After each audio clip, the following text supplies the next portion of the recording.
Hello friends, Suraj Kumar online classes में आपका स्वागत है। आज का हमारा टॉपिक है वास्तविक संख्याएं, जिसको हम लोग अंग्रेजी में रियल नंबर्स कहते हैं। हम लोग इसके बारे में आज समझेंगे कि किन संख्याओं को हम लोग वास्तविक संख्याएं कहते हैं। अब हम लोग पिछले वीडियोज में परिमेय संख्या के बारे में अच्छी तरह पढ़ चुके हैं। परिमेय संख्याएं, ठीक है, परिमेय संख्याएं, संख्याओं का एक परिवार ये होता है, किसको कहते हैं वो हम लोग समझ चुके हैं। और दूसरा जो है इसी का ठीक विपरीत यानी उल्टा जो होता है अपरिमेय संख्याएं होता है। क्या होता है? अपरिमेय संख्याएं। अपरिमेय संख्याएं, ये दोनों अलग अलग संख्याएं हैं। यानी संख्याओं का एक परिवार होता है परिमेय संख्या और दूसरा परिवार होता है अपरिमेय संख्या, यानी दो परिवार है, दो संख्याएं हैं। अब देखिए, हम लोग समझ चुके हैं पिछले वीडियो में कि परिमेय संख्या वैसी संख्या को परिमेय संख्या कहते हैं जिसको हम लोग P बटा Q के रूप में लिख सकते हैं। क्या कर सकते हैं? P बटा Q के रूप में लिख सकते हैं, जहां P भी पूर्णांक होता है और Q भी पूर्णांक होता है। ठीक है, Q भी पूर्णांक होता है और ये Q जो है 0 के बराबर नहीं होता। यानी हम लोग जिस संख्या को P बटा Q के रूप में लिख सकते हैं उसको हम लोग क्या कहते हैं? परिमेय संख्या। हम लोग अच्छी तरह पिछले वीडियो में पढ़ चुके हैं। ठीक है, अब अपरिमेय संख्या किसको कहते हैं? तो जिसको नहीं लिख सकते उसको अपरिमेय संख्या कहते हैं। यानी जिस संख्या को हम लोग P बटा Q के रूप में नहीं लिख सकते उसको हम लोग अपरिमेय संख्या कहते हैं। यानी ऊपर भी पूर्णांक होता है और नीचे भी पूर्णांक होता है। ठीक है, और Q 0 के बराबर नहीं होता है। ठीक है, ये हम लोग पढ़ चुके हैं। अब इसके जो उदाहरण हैं, इसके उदाहरण परिमेय संख्या के उदाहरण क्या हो सकते हैं? दशमलव में भी हो सकता है, जैसे 1.2, 3, 4, 5, 6, या फिर मान लीजिए कि आपका बटा में भी हो सकता है 2/3, या प्लस माइनस 2 भी हो सकता है, या सिर्फ +2 हो सकता है, -2। तो ये सभी संख्याएं हमारा जो था, ये सभी संख्या क्या था?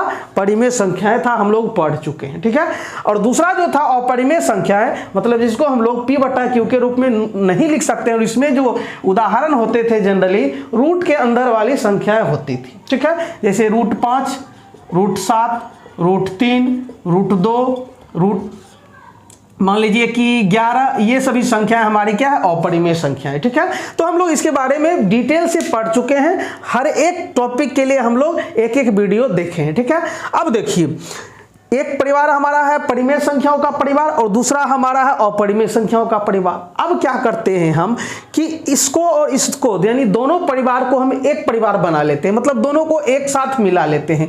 यानी हम लोग क्या करने जा रहे हैं? इस दोनों को एक साथ मिलाने जा रहे हैं, मतलब परिमेय संख्याओं के परिवार को भी और अपरिमेय संख्याओं के परिवार को भी। तो जब दो परिवार को हम एक साथ मिला लेते हैं, एक परिवार बना लेते हैं, एक नया परिवार बना लेते हैं, तो जो नया परिवार बनता है आपका वही वास्तविक संख्याओं का परिवार होता है। ठीक है, यानी कहने का मतलब कि जब परिमेय संख्याओं के परिवार को और अपरिमेय संख्याओं के परिवार को एक साथ मिला लिया जाता है तो जो संख्याओं का नया परिवार बनता है वही हमारा वास्तविक संख्याओं का परिवार होता है। कहने का मतलब कि वास्तविक संख्याएं किन दो चीजों से बना है? तो एक परिमेय संख्या से बना है और एक अपरिमेय संख्या से बना है। क्लियर है? तो इसका मतलब है कि परिमेय संख्या का जितना भी उदाहरण है वो सभी किसका उदाहरण हो जाएगा? वास्तविक संख्या का उदाहरण हो जाएगा। उसी तरह की अपरिमेय संख्या का जितना भी उदाहरण है वो सब उदाहरण किसका हो जाएगा? तो वास्तविक संख्या का उदाहरण हो जाएगा, क्योंकि ये दोनों जो है किसके अंदर है? तो वास्तविक संख्याओं के अंदर है। ठीक है, तो जब हम इसका परिभाषा बनाएंगे तो हम लोग ये कह सकते हैं कि सभी परिमेय संख्याओं को किसके साथ? अपरिमेय के संख्याओं के साथ मिला देने पर, यानी दोनों को एक साथ शामिल करने पर संख्याओं का जो नया परिवार बनता है या संख्याओं का जो परिवार बनता है या समूह बनता है या संग्रह बनता है या समुच्चय बनता है, तो जो नया संग्रह समुच्चय बनता है वही हमारा क्या कहलाता है? वास्तविक संख्याओं का परिवार कहलाता है, या सिर्फ वास्तविक संख्याएं कहलाती है। क्लियर है? समझ गए ना?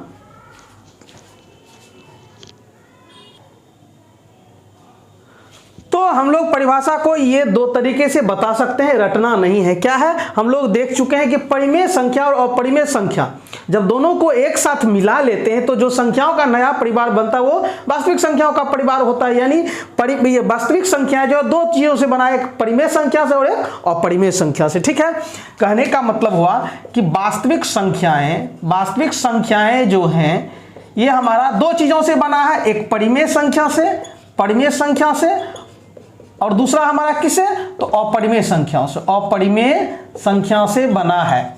ठीक है, समझ गए ना। यानी जब अपरिमेय और परिमेय संख्याओं को एक साथ मिला लेते हैं तो जो संख्याओं का नया परिवार बनता है या संग्रह समुच्चय बनता है, समूह बनता है, वो वास्तविक संख्याएं कहलाती है। तो इसी के आधार पर हमारा परिभाषा है कि परिमेय और अपरिमेय संख्याओं को, मतलब इसको और इसको एक साथ मिलाने पर, जब एक साथ मिला लेते हैं तो प्राप्त संख्याएं वास्तविक संख्याएं कहलाती है। क्लियर है।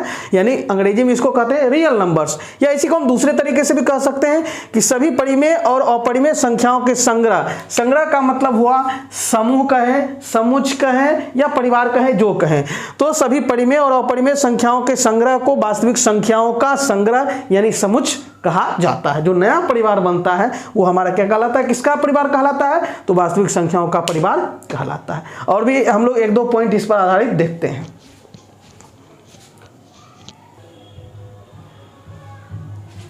अब हम लोग इसके दो पॉइंट्स और देखते हैं वास्तविक संख्या का। हम ये पॉइंट है पहला कि इस प्रकार यानी परिभाषा के आधार पर जितने भी परिमेय और अपरिमेय संख्या है वो सभी वास्तविक संख्या कहलाती है। इस प्रकार प्रत्येक परिमेय संख्या एक वास्तविक संख्या है।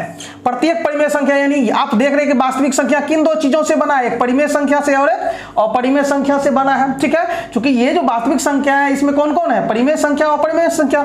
इसका मतलब प्रत्येक परिमेय संख्या एक वास्तविक संख्या होगा और प्रत्येक अपरिमेय संख्या भी वास्तविक संख्या होगा। ठीक है, प्रत्येक परिमेय संख्या भी वास्तविक होगा और प्रत्येक अपरिमेय भी वास्तविक होगा। इधर से क्या होगा, वास्तविक होगा, या अगर जो इधर से ये वास्तविक होगा, इधर से क्या होगा कि प्रत्येक वास्तविक संख्या देखिए क्या होगा, या तो परिमेय हो सकता है या अपरिमेय हो सकता है। प्रत्येक वास्तविक संख्या क्या हो सकता है, या तो परिमेय हो सकता है, अपरिमेय हो सकता है। और इधर से जब हम चलेंगे तो क्या होगा, प्रत्येक परिमेय वास्तविक होगा, प्रत्येक अपरिमेय वास्तविक होगा। तो दोनों तरह से चल सकते हैं। कैसे, अभी देख रहे हैं, प्रत्येक परिमेय वास्तविक, प्रत्येक अपरिमेय वास्तविक, मतलब प्रत्येक परिमेय संख्या का उदाहरण वास्तविक संख्या का उदाहरण, प्रत्येक अपरिमेय संख्या का उदाहरण वास्तविक संख्या का उदाहरण, या उल्टा प्रत्येक वास्तविक संख्या या तो परिमेय होगा या प्रत्येक वास्तविक संख्या या तो क्या होगा, अपरिमेय संख्या होगा। ठीक है, क्लियर है। तो वही लिखेगी, इस प्रकार प्रत्येक परिमेय संख्या एक वास्तविक संख्या होता है, प्रत्येक परिमेय वास्तविक, प्रत्येक अपरिमेय संख्या भी एक वास्तविक, या साथ ही हम लोग प्रत्येक वास्तविक संख्या, प्रत्येक वास्तविक जो है इधर से क्या होगा, या तो परिमेय होगा या तो अपरिमेय होगा। क्लियर है, आगे बढ़ते हैं।